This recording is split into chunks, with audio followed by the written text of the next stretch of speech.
Hey, it's Mack with PriceActionTradingSystem.com.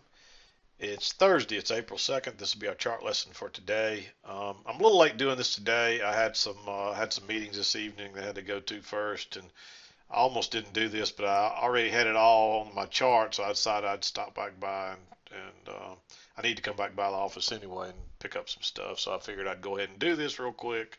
Uh, Before I forget, tomorrow's Good Friday, so I will not be trading tomorrow. And I'm not sure what the trading hours are even tomorrow, to be honest with you. But I won't be trading, and I think the market um, closes early anyway. And generally, those days is not much happening. So I will be taking the day off. So no chart lesson tomorrow. Um, Actually, just looking at the schedule, it looks like the market is actually closes at 8:15 Central Time tomorrow. So no trading until um, Sunday at 5 o'clock. Um, yeah, you can't trade tomorrow. A lot of times though, we'll have some holiday trading, but it looks like if I'm reading this properly, the market closes in the morning at 8:15 and doesn't open back up till Sunday at 5 o'clock. So um, that's for all the equity markets. So that would be ES. That's all the mini equity products. So you can't doesn't like you can trade tomorrow even if you want to on those. Some of the other stuff may be open if you're trading some of the other things. But anyway, let's get this done real quickly so I can get out of here, and we'll see you Monday. Um, but it looked like it was going to be a range day, and it really we spent the majority of the day in a range, a tight range on top of that. I imagine a lot of people took left early, but this was a huge move up. If you caught any of this, I mean, if you got on right here, uh, no runners off either of these, but if you got on right here, you could ride this all the way up. Um, but it looked like it was going to be a trading range, a real small one at that matter. But this thing just rallied like crazy right at the open. But the first trade I saw, notice we had the move down. I don't have the trend line on there, but there's a short-term trend down through here. Just throw it on there real quick. Um, But anyway, we had the low, we had a first entry pullback, and this is a second entry. And this wasn't a failure. You definitely don't want to go short there. Look at that big move up right through the EMA like it's not even there. Pulls back, and you got this your trend line off those first two swings. It bounces pretty much off of that. Um, and if you drew it off these first few up here and drug it down, it would have fit real nicely. But this is a failed second entry short, so it's okay to go long right there with a stop, even though that's not a very good signal bar, even though that's a first entry counting off the highs. This is that reversal pattern.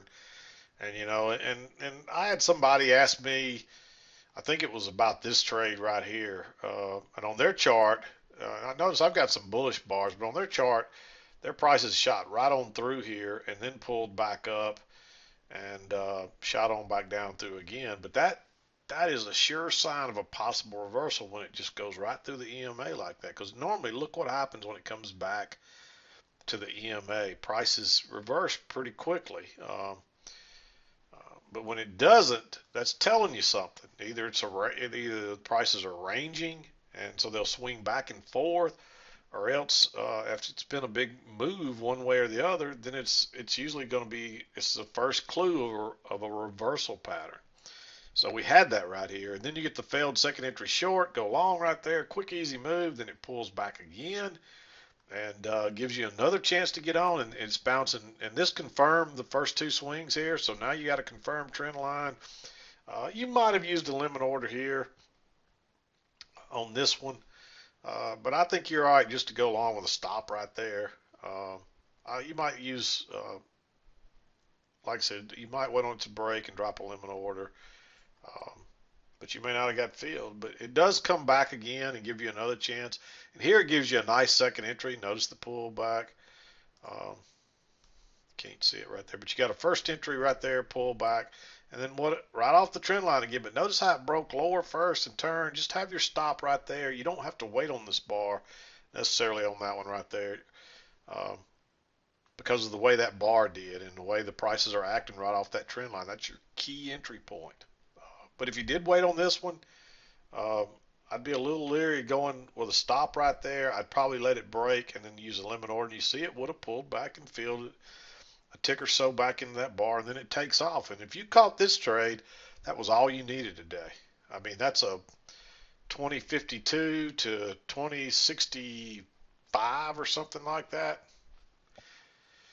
13-point move. You know, if you've got a few runners going on that, that's some pretty nice money real quick. And then it starts pulling back. And of course, we saw the reversal pattern down here. This one is not as strong, but notice how it comes on through the EMA a little bit and pulls back.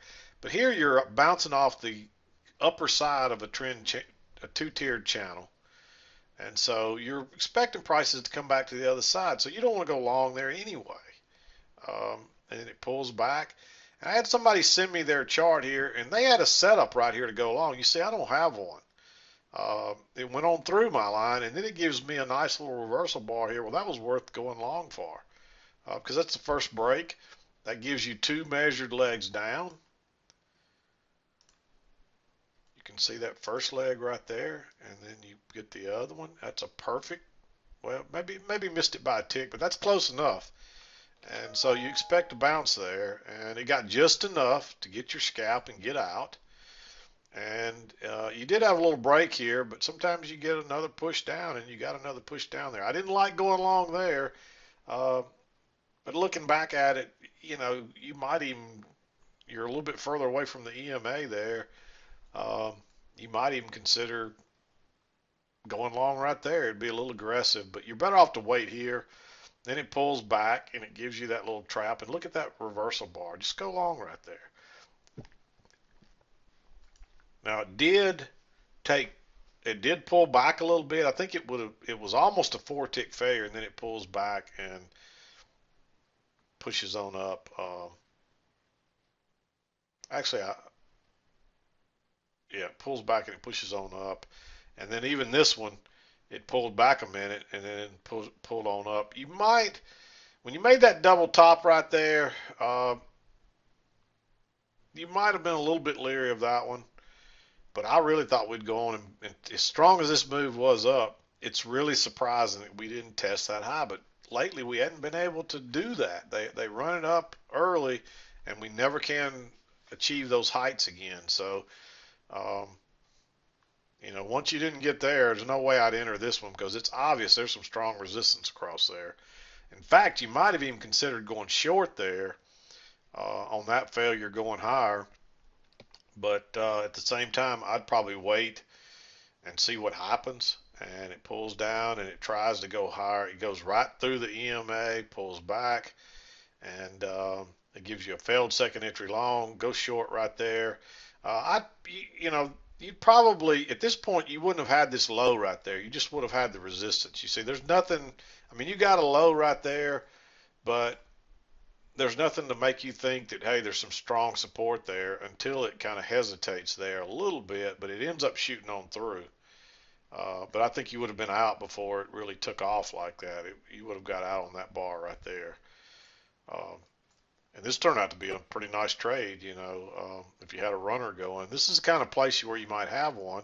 And notice that measured move, and that's what I'd be looking for once we knew we were headed lower. And we basically got that to the tick or within a tick anyway. And then it oops, didn't mean to do that. And then it reverses. And again, look, it gets a little bit of hesitation there, but not much, and it goes right on through, pull back, and you get a second entry long right there. You do get a break of that little trend line, and it bounces off that previous support right across there. That's a nice reversal bar, closes on its very high. Just go long right there. And where does it find resistance? Right back up there at the same place. That was tempting to go short, but I think you better wait, because generally when you've got a big move like this and you get two measured legs in the middle, you're going to get a measured leg after that. So again, I thought we'd probably go higher. But but we don't. And of course, you did have your break here, and you make your new high. You find resistance right where you did, but you can see it bounces down here again. Um, when it started heading lower again there, that's not a very good setup right there. I think you better wait on that second entry. It comes right there, and then this one is really close to this. Um, but again, you really expect that prices are going to make a new high here, and it's just hard to. I mean, even now looking at it, I'm still surprised we didn't make a new high. So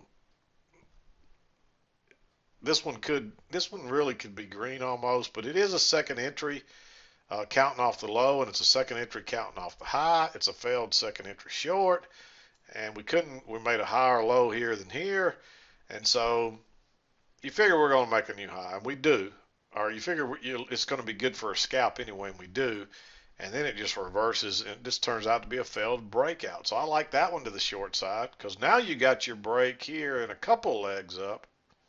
So I like going short there, and you might be thinking, hey, this might be one of those big afternoon sell-offs again, but it doesn't. It bounces there again, and that got you into the 2 o'clock hour. And so I didn't mark anything after that. I just don't think you want to, especially going into a holiday, a 3-day holiday weekend. You don't want to get trapped in something and get stuck.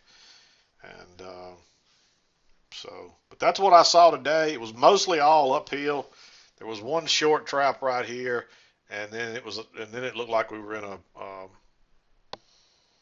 trading range, which we were, and we get a failed breakout the high side. Then you get a failed breakout the low side, but by this time it's too late. It doesn't matter, and you're pretty much done for the day. So, um,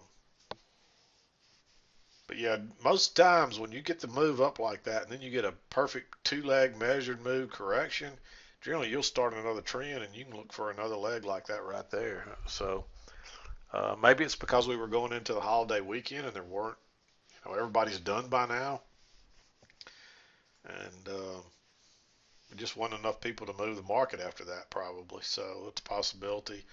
Um, but the market seems to have found kind of equilibrium in here around this 250, 260 area. There it is again a couple of days ago. That's kind of where we've been hanging around in there for a little while.